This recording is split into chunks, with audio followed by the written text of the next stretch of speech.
తిరుమల శ్రీవారి ఆలయం వద్ద కమాండోలు మాక్ డ్రిల్ నిర్వహించారు. భారీ సంఖ్యలో శ్రీవారి ఆలయం వద్దకు చేరుకున్న కమాండోలు ఏదైనా అనుకోని విపత్తు సంభవిస్తే ఎలా ఎదుర్కోవాలన్న దానిపై మాక్ డ్రిల్ నిర్వహించారు.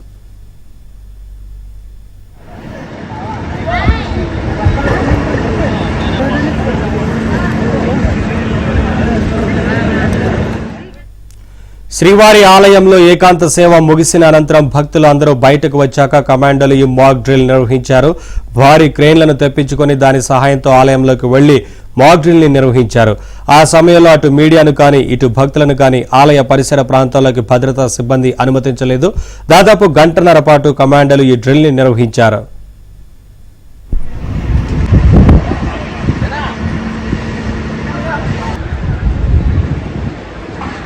శ్రీవారి ఆలయం వద్ద భారీగా కమాండోలతో పాటు భారీ యంత్రాంగాలు ఉండడాన్ని చూసిన భక్తులు ఆలయంలో ఏదో జరుగుతుందని తీవ్ర భయాందోళనకు గురయ్యారు. అయితే అక్కడే ఉన్న భద్రతా సిబ్బంది ఇది కేవలం మాక్ డ్రిల్ అని చెప్పడంతో భక్తులు రిలాక్స్ అయ్యారు.